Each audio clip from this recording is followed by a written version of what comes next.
Okay, so let me share a screen just for a minute. By the way, I sent an email just before class that I happen to have meetings like near the end of both my office hours that I couldn't reschedule. So I think I have to cut each office hour short. So each office hour will start normally like, I just have to stop it like instead of 10 to 11, I'll have 10 to 10:30. Instead of 2:30 to 4, I'll have 2:30 to 3:30. But and I'll also be in my office after 4. So feel free to come by. Okay. 2 classes left, y'all. OMG. Wait, somebody's talking through the. One of you have your mic on or something? It's on Zoom. I hear some noise coming through. Am I the only person who heard that? Okay. Yeah. So I forgot what I was going to say, and then I remembered what I was going to say, and then I forgot what I was going to say. Oh, I remember.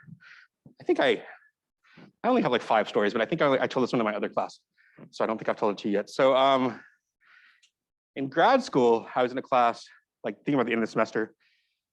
I had like being sad. I know you're all very deeply sad that you're can't keep going to class Monday, Wednesday, Friday. And we could just keep going, I could keep having class for the next month or so. And I actually had that happen in grad school. Professor, we got to the end of the spring semester, like in May, and he's like, I'm just gonna keep going. He's like, I'm just gonna keep, it was kind of, well, it was sort of like an advanced seminar, and it was grad school, you're supposed to be there, like, but he just kept going like into like June and half of July. He just kept meeting like twice a week. And most of us kept going. I think I traveled like for 1 week in the middle of that. But so I'll just be here Monday, Wednesday, Friday, 9 a.m. through January. And teaching the skim class at the same time next semester, so I'll just keep going. I'll just pick up where I left off. The students will be very confused. No. Talking about some advanced generalized Stokes theorem. Just confuse everyone. Okay, okay, back to the math. So I do want to actually talk about the fundamental theorem of line integrals today. And this is that example that I had you guys find the potential function for. And I just kind of want to use this as an example to illustrate why the fundamental theorem of calculus is so helpful for line integrals is so helpful. So let me write some stuff down. Oh, switch. So yeah, if you're remote, you can pull up the handout. This is the line integrals handout. I won't be referring to it that much, but so remember our setup is that we have a vector field in some region on the plane or space. So, okay, fundamental theorem of line integrals, which we saw right at the end of class, both of the last 2 classes, about how it's a perfect analog of the regular old fundamental theorem, calculus. That old chestnut. So given a vector field F and a path C from A to B, an oriented, I forget to say oriented path, so it has a direction. So something like this. And I do want to label the points, like the start and the end point of the path. And this is what we call the curve C. So it's from point A to point B.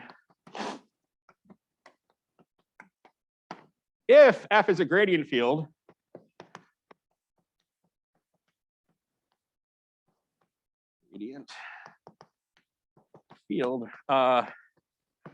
so F equals the gradient of g for some function g.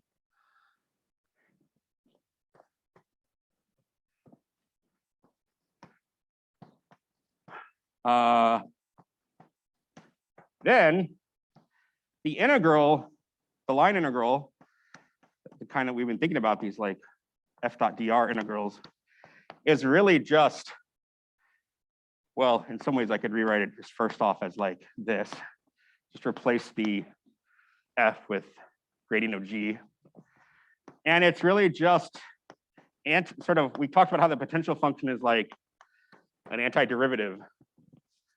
And so we just find the antiderivative, plug in the endpoints, and subtract, just like we would, right, in single variable calculus. So, and so that makes life nice. Any questions about that? Just a statement of that. See it up there too. But in general, we saw some examples where we computed some line integrals over different paths and got the same thing. And we saw that it was a gradient field. So just as an example, we had this one last time. That sort of horrible example on the screen. Let me write it down, shall I? Y e to the xy plus z squared, I plus x e to the xy plus sine z, j plus y cosine x plus 2xz.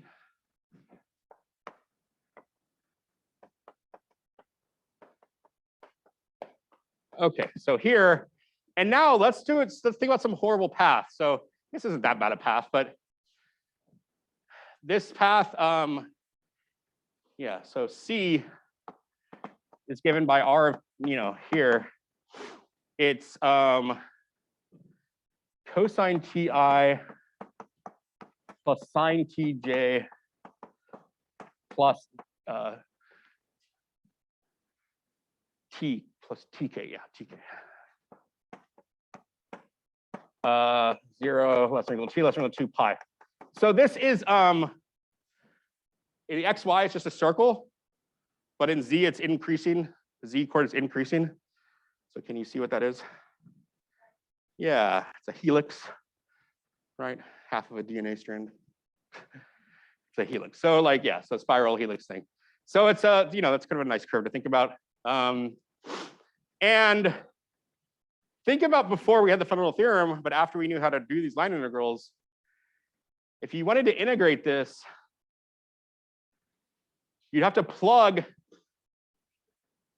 these into that, like x equals, right? You have e to the cosine t sine t times sine t. You'd have just this, you'd have sine t times cosine of t. You'd have these things that are not very nice. Not that they're impossible maybe to integrate, but so I'll just say f of r of t is ugly. Not fun to integrate. But we found the potential function, right? We found that this is a gradient field. F is a gradient field.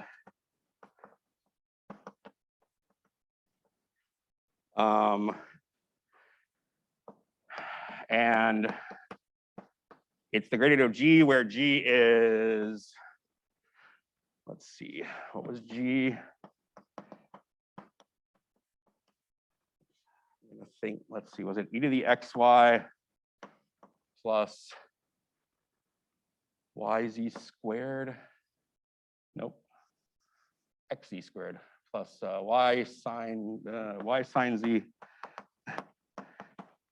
Trying to eyeball it again to remind myself. I think that was it, right? You guys should have it in your notes as to you did it last time. Is that what we found? Something like that. So, Yeah, this was the example we did last time, right? Does it look right? Did I mess it up? Oh, good. Okay, thank you. I'm trying to eyeball. We did it last time, so it's my memory. But okay, so that means that we can apply the fundamental theorem, right? So instead of integrating directly, just use the fundamental theorem.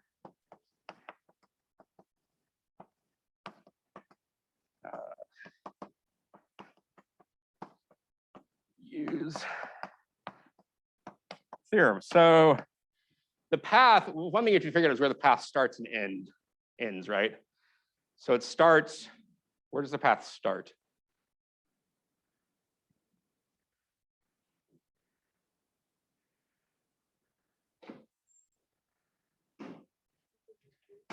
When t is 0, right? Yeah, so it starts when t is 0.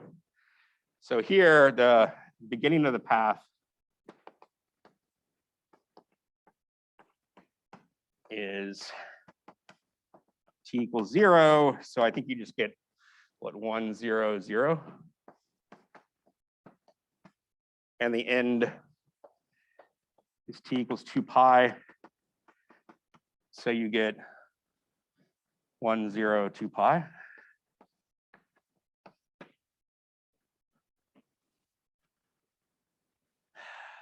Yeah. Yeah. Right. So there's actually a couple things going on here. You could, if you wanted to try to integrate this directly, because of the fact that this doesn't depend on the path, it only depends on the endpoints, you could also just do like the straight line path from here to here or something, if you wanted to. That might make it easier to integrate. But here, these are the points. So this was like our A, and this was our B. And so that means that the integral of f dot dr over this helix, this kind of ugly function over this, like, not the greatest path. I mean, I think it's a nice path, but I could give you worse paths. And also there's some problems in the homework that are like the path where you like follow this circle from here to here, and then follow this line segment from here to here, and then follow this parabola from here to here. And it's all a red herring because you just care about where it starts and ends. Right. So then the integral of f dot dr is really just the potential function, e to the xy plus y sine z plus xz squared, evaluated from 1, 0, 0 to 1, 0, 2 pi. Right. That's kind of the way you can write that, right? Like the plug in the endpoints thing. So this shouldn't be too bad.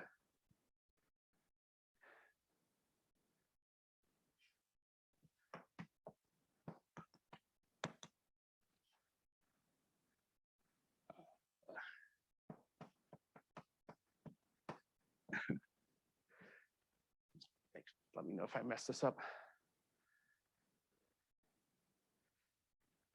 1, 0. So I think you just get, is that right? You just get 4 pi squared. So yeah. Yeah, go ahead. That's right. It's the it's called the potential function.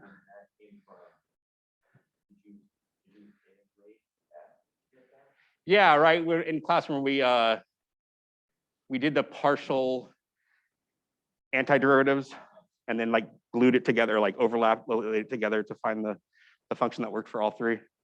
Yeah, so that's kind of right. Like I guess on the handout, that's like part B of the problem, which is what we did in class.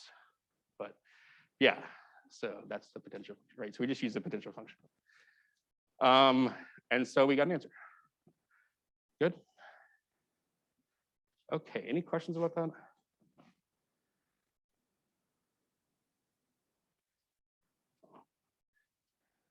Fairly straightforward. I sort of said some of these things out loud, but I feel like I should write them down, which is like path independence and circulation free. So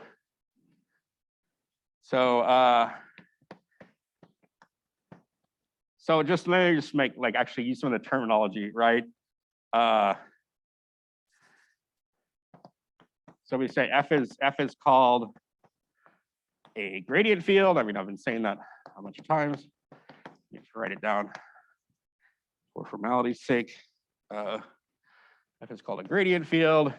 G is called the potential function.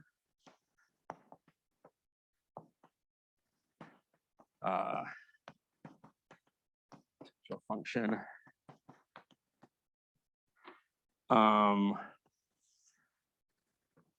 The fundamental theorem says that the line integrals don't depend on the specific path between 2 points.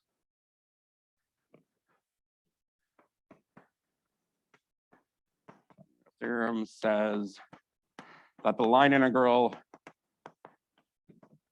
of a gradient field does not depend on the specific path, right?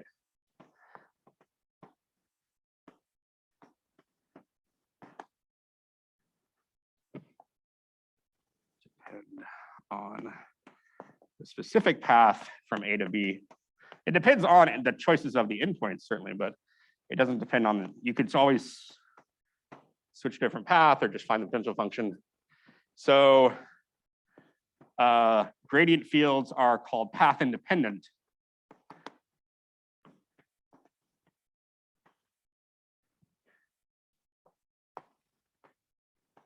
I mean, I guess I could just say any vector field where the integral doesn't depend on the specific path of only endpoints is called path independent, but gradient fields are specifically.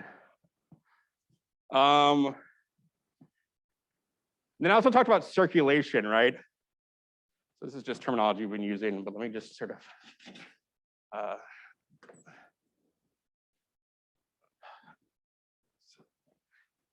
boards are visible on the boards are visible enough on the screen. And so the circulation is we say we have a line integral around a closed loop. We call that circulation.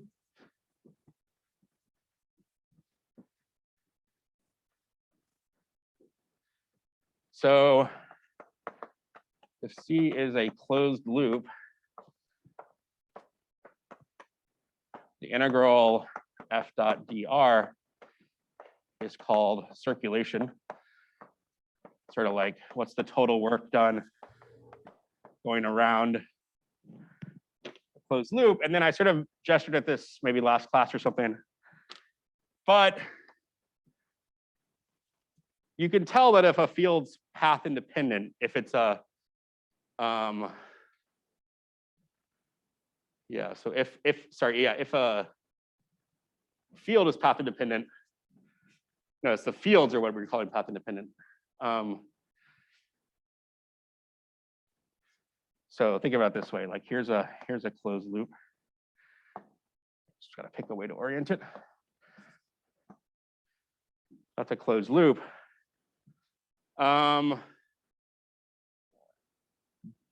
If F is path independent,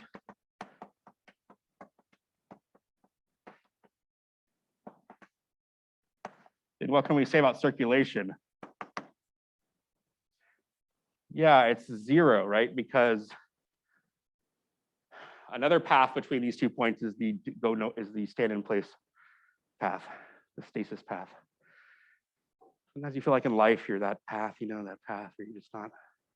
Or even if you do go on a path, you come back to where you started. It's all a metaphor for life, guys. Okay, so if F is path independent, then the integral along C f dot dr is the same thing as the integral along the stand in place path, which is really not a path at all. So that's 0. So this is called circulation free. That's another terminology. And you can go the other way too. If it's circulation free, if a field is circulation free, then it's path independent. Because like I can make a closed loop by taking two paths and going along one and going backwards along the other?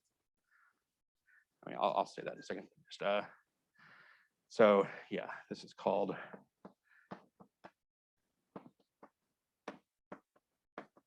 sometimes in math, you just got to write all the terminology down. Make sure you define it all kind of correctly. It's called circulation free. So gradient fields are also circulation free.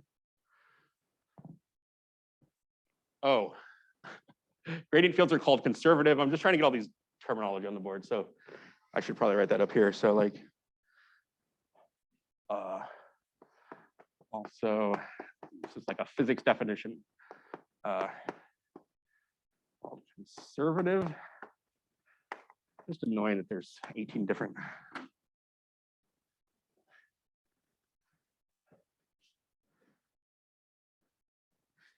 And you can sort of tell, right? So like path independence is equivalent to circulation free. Dependence is the same.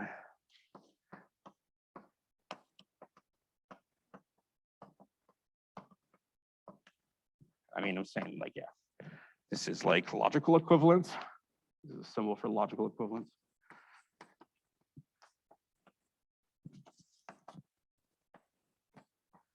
Right, so we gave an argument that if F is path independent, then F is circulation free right here. But sort of similarly, if F is circulation free, and I hit this down here. So if I have two paths from A to B, so that's C1 and that's C2, then the integral along, like, we could think of like C1 minus C2. Sometimes we call this minus when we go backwards along a path. The integral along C1 minus C2. So like circulation free implies that integral 0. But that's the same thing as the integral along C1 minus the integral along C2 equals 0. Right? That's kind of what I mean by quote unquote C1 minus C2. So you follow C1 forward and C2 backwards. Yeah.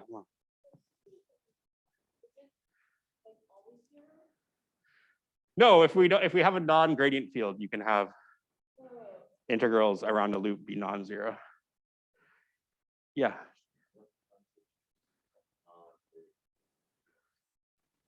We've seen some examples like so a non-gradient field is like we had the example when we computed the 6 integrals, like the F1 over the 3 paths and the F2 over the 3 paths. The first one, all the integrals were the same. So that was path independent. The other one, all the integrals were different. So there's one that was like 50 and one that was like negative 50. So if you went along the first path, that was 50, and then went backwards along the other path, that would be minus negative 50. So the integral around that loop would be 100, if that makes sense. Yeah, so this implies path independent. So I guess I'm just trying to say there's arguments both ways. Like, it's funny, I'm actually gonna be sort of proofy today. Because you guys are all going on to like math reasoning and linear algebra, right? And we gotta do proofs. So this is kind of a logical equivalence proof. We sort of said this, we had the argument that path independence implied circulation free up here, right? This is sort of the left implies the right, because I started with this being path independent and saying, well, that makes the integral around a closed loop 0, so that's circulation free. Down here, I started with the assumption of circulation free and showed it's path independent. So that means these are like logically equivalent concepts. That makes sense? That's kind of what this was the upshot is right here. Just these are the same thing. Okay. Yeah, so gradient fields are both path independent and circulation free. What about proving the fundamental theorem of line integrals? We want to do that, right? I guess it's on the handout, but let's do it together. Yeah, I feel like proving stuff today. We can't just assume the fundamental theorem of line integrals is true. We have to give an argument, yeah. There's actually kind of a nice argument that's, I mean, it's unsurprisingly gonna bootstrap off the regular old fundamental theorem of calculus, but in kind of, I think, a neat way. So, okay. Proof. As you go higher in math, like, maybe, I don't know if it's good, this is a good or bad advertisement for higher math, but a lot of it is like this. It's like definitions, and then here's a theorem, and then here's a proof of the theorem. And then repeat. It's like just all deductive logic and definitions and deductive logic, right? That's the beauty of math. So, okay. So we're supposing F is a gradient field, right?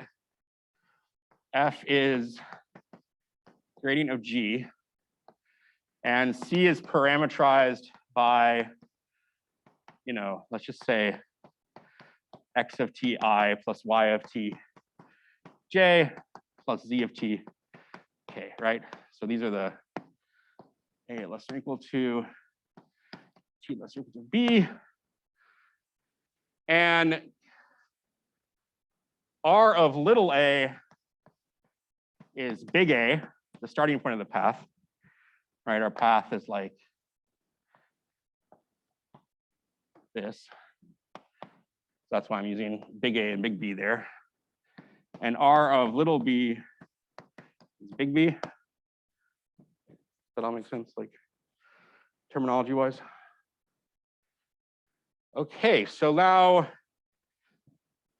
oh, and this, by the way, I should probably write out as G sub xi plus G sub y j plus G sub z k, right? Okay, so now let's think about f dot r prime for a second. Let's actually write that because we want to write out the integral, right? So then, yeah, this is all just the setup, just kind of writing things out generically, abstractly. That's what an abstract curve looks like. That's what an abstract gradient looks like. So f dot r prime of t, well, it's a gradient of g dot r prime of t. We can write this out very explicitly now. It's like, it's basically this dotted with this, but with primes, right? You just differentiate each of those. Should I write that all out? I can be sort of a little more.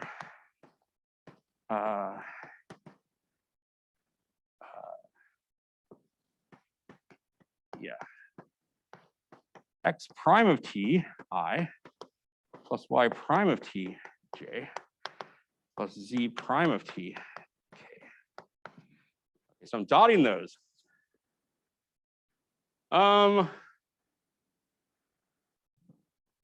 Let's actually say, I'm doing this all in 3D. I guess I could do it in 2D just by cutting off the z components, the k components. Let's say w equals g of x comma y comma z. Just let me give an output variable. Then we can rewrite these. I'm going to rewrite these before I dot product them in like Leibniz notation, because these are all derivatives, right? And we could all write them out as, dx dt and stuff like that. So this then, g sub x is really dw dx I, dw dy j, dw dz k, and we're dotting that with dx dt I plus dy dt j plus dz dt k. I'm just sort of putting this in this notation. Remember, I'm using the scripty d here because these are partial derivatives, and I'm not using it because x, y, and t are functions of the one variable t. So what do you get if you dot this out?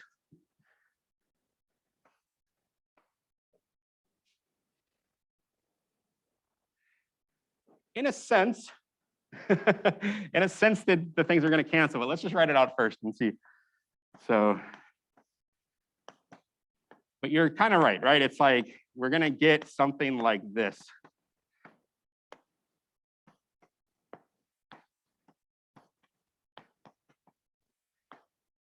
Now, this is a good review of earlier in the semester. This should look kind of familiar. No.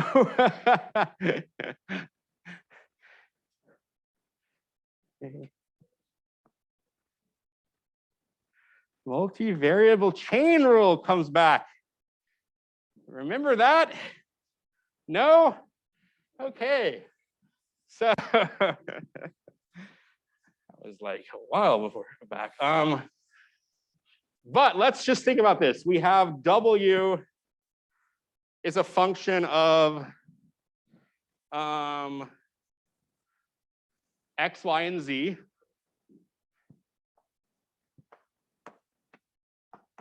Remember these diagrams? X, Y, and Z are functions of T. This is a chain rule expression. Remember? We wrote like the partials along these paths.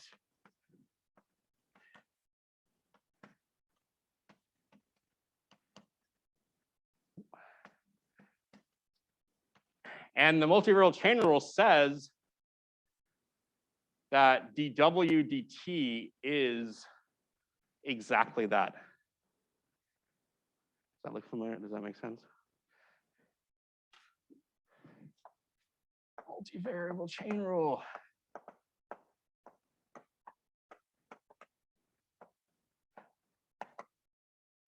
dw dt is, am I going to copy it all again? Sure. One thing you have to be in math is just willing to write stuff over and over again.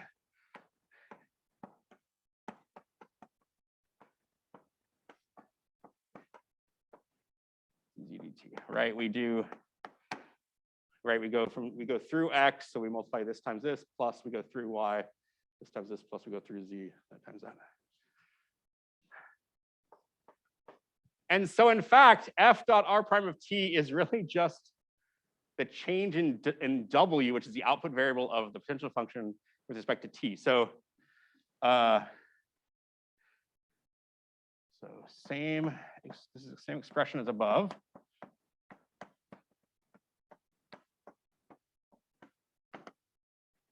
I'm very excited, lots of exclamation points. So f dot r prime of t is dw dt. And now we can finally do this integral. The integral along C f dot dr, by definition, is the integral from little a to little b f of r of t dot r prime of t dt.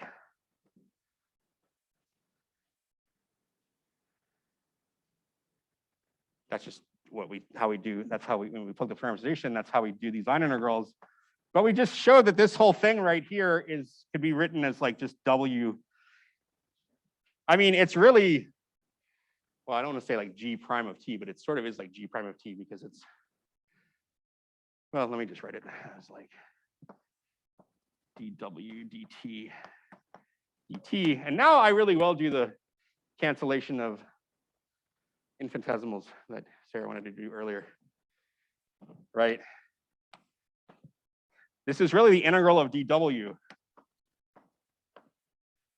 from a to b, which is w from t equals a to t equals b, right? If you integrate a derivative, you get back the thing. Integral of dx is x, right?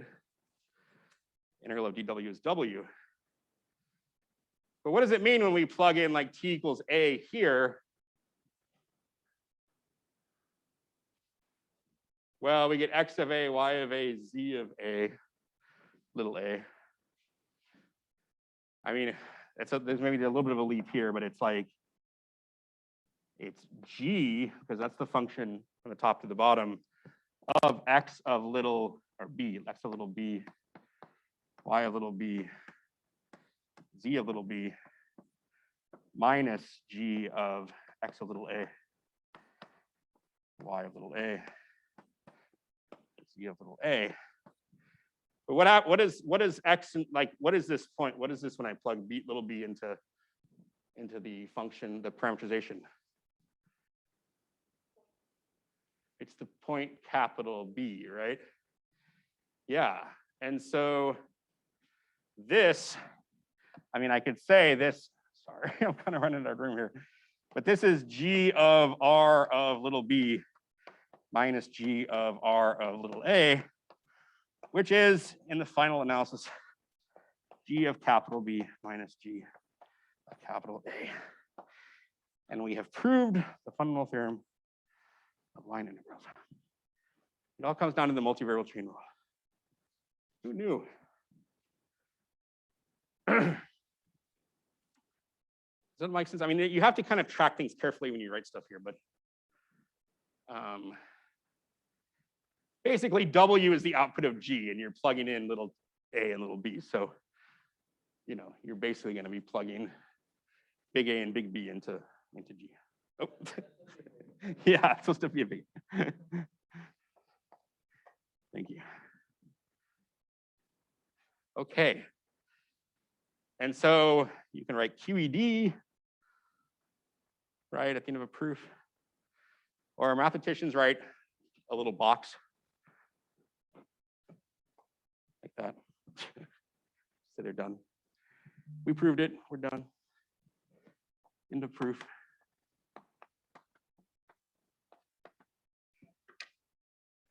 For Maslow's theorem, we did fit it though in the margin of the blackboard. So, okay. Yeah. Good.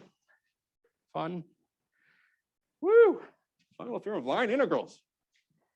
We know why it's true. It really is. I mean, honestly, this right here was the fundamental theorem of calculus, this step, right? We basically just wrote things down carefully and used the multivariable chain rule of the fundamental theorem of calculus. And that's what gave it to us. Okay. And yeah, and I think I had the steps here, like in the handout, if you wanted to see. Since probably on your own, you worked through this handout just for fun anyways, you probably did all this, right? You guys aren't busy with other classes and work and stuff? No, so yeah. This looks like a multivariable chain rule exercise. So that's basically the steps we just did. And then, yeah. And I said, that's confusing, don't worry. We'll go to class. So I think I've had students try to work through this on their own in groups, and it's like sometimes doesn't go well. That's okay. Okay, so fundamental theorem of line integrals. That's the end of this handout. So the end of 18.3, you definitely should be fine doing the problem set now.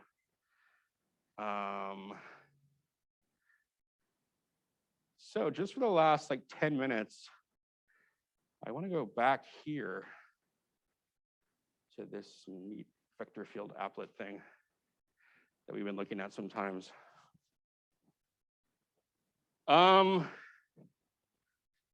Because the circulation free thing, right? So that's what some of you guys were asking about, like, what does it mean? Like if I just have something like this is the field yi plus 0j. So you can sort of try to believe that this is what the field looks like. That the vectors will all be horizontal because the j component 0 And when y is positive, they're going to be pointing to the right because then the I component of this is positive. When y is negative, they'll be pointing to the left because the I component of this is negative, right? And there's this line integral. And now these are, it's kind of hard to see in the picture, but these are actual circulation. By the way, I should say, because all the circulations we were looking at were 0, I should have said when we have closed loops, the convention is to go around them counterclockwise. So positive circulation is if the field is going sort of with the path counterclockwise. Negative circulation is if the field is going against the path, traverse counterclockwise. And so here you have this rectangle that's maybe kind of hard to see, but it's being traversed counterclockwise, which is why these are red on the top and bottom, because you're going against the field. So that's negative work. Here you're going perpendicular to the field, so that's 0 work. Here you're going against the field. So this is all a negative circulation. So you see this negative 119 number here, right? So you can sort of see that. But if you try something that is, what does this do? Whoa. Let's not use the floor. Here's a field that I think comes from a gradient field because it's saying you use x squared plus y. And so if I do the line integrals now, notice they're always 0. I mean, it may not be super obvious, but like, again, you're going counterclockwise along here. So like here, these are green, that's green because it's following. I hope none of you are colorblind. Sorry, if you're colorblind, I'm very sorry. I apologize about, this is not, one of my best friends is red-green colorblind, so he would just be like staring at me like, what are you doing, you asshole? I can't see that at all. So, so I apologize, but the line here is going down, and so it's following the field vectors, so it's positive circulation, and then here you're kind of going against the vectors, here you're going against the vectors. I guess sort of like in this area is down here, you're kind of perpendicular. But it turns out you have some positive and you have some negative and they cancel out and you get 0 circulation, and it doesn't really matter. Because this is a gradient field, it comes from a function, the circulation is always 0. Now, the thing that I wanted to show you though is remember these curl detectors. Remember these?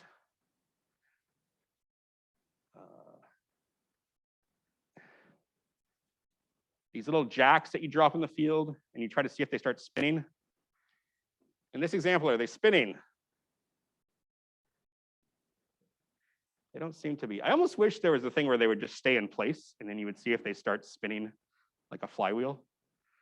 I wish that was like, I've never seen like an applet or anything online that does that. But if we go back to say the y comma 0, are these spinning? They are, right? Yeah, if you follow one of this, it's turning, right? That guy's turning. Okay, that's interesting. So the one that was a gradient field had no curl. No curl was detected. Curl is like a measure of like spin. I mean, I'll talk about this. I'll definitely talk about this more Friday.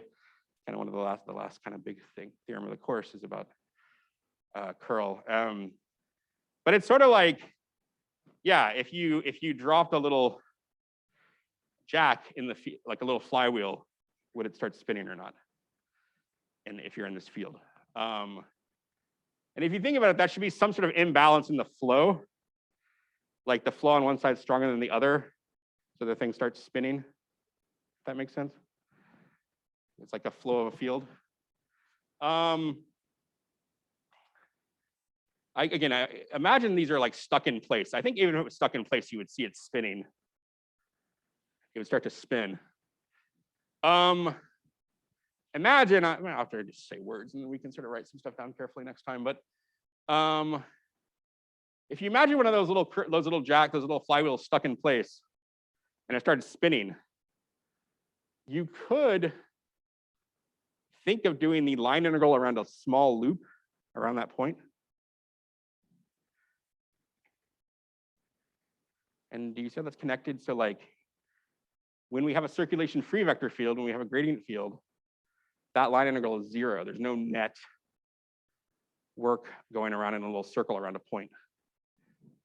But in here, this is not a gradient field. You can check that, like, you can check the mixed partials don't work, like you get 1 and 0 with the cross partials, I say. And you could check, you could try to build the potential function, you would see it breaks down. So this is not a gradient field, so it's not circulation free. In fact, I think I can still do line integrals, yeah, on this, and you can see you get different numbers. All these paths oriented counterclockwise, so I think they're all negative. And by the way, the little flywheels are spinning clockwise, which is kind of the same direction. We're getting negative. Like this is a negative circulation because you're going counterclockwise. So if you wanted positive circulation, you'd have to traverse it clockwise. And these are spinning clockwise. So in fact, like this curl has something to do with this gradient field stuff, which is kind of amazing. And we can sort of see exactly. And then actually, you can actually measure the amount of curl at a point, and we'll actually see how to do that. But it comes down to like, yeah, I'm just gonna say stuff because it's kind of fun to look at these pictures, and we're almost out of time. But I think Caleb asked on Wednesday about like the Q sub x equals P sub y and what that sort of means. And surprisingly, it's going to turn out that the bigger the discrepancy between Q sub x and P sub y, like if they're not equal, the bigger the discrepancy between them, the more curl you're going to get. Q sub x equals P sub y tells you your gradient field, tells you there's no curl, there's no line integrals around any line integral on a closed loop 0. So if you fix a little flywheel in place and integrate around it, you get 0. So there's no net rotational force applied to the flywheel. And it's going to turn out like if we, so yeah, actually here, yeah, so let me do this. Let me just try to sort of convince you of what I'm saying. So if I do a user defined field instead, hello. Let's do that y comma 0. Oh, let me let the field strength down a little bit. So these are spinning, but not that fast, right? Like this guy's kind of turning, but it's taken a while to turn. What if I make this like, see, the problem is this is going to speed up everything also. It's going to move faster, but it's also, I think it's going to spin faster. Oh, geez. This gets painful. But I think you might believe these are spinning faster than they were. So somehow, and then here the P sub y is 10. The Q sub x is 0.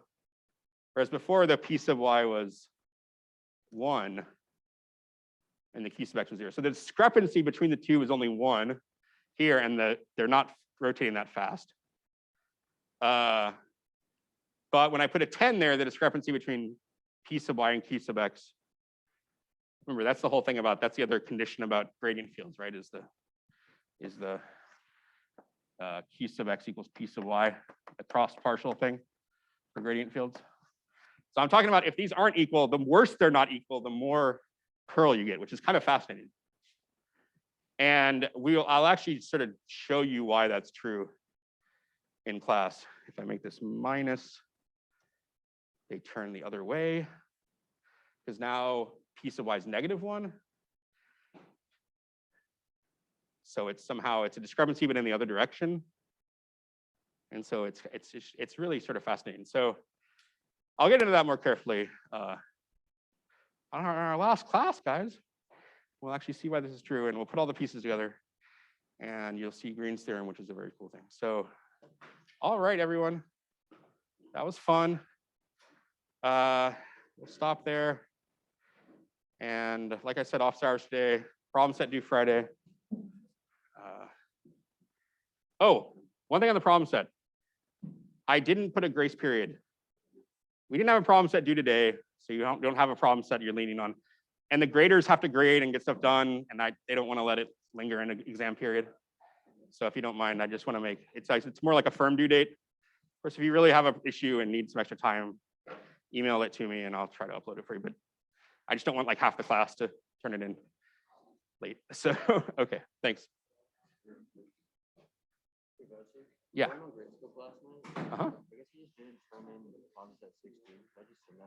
Yeah, it's just email it to me, I'll upload it. I mean, it depends if the graders get a chance, or I'll have to like just look at it and give you some credit for it. But yeah, just do that. All right. Thanks everyone. Take care.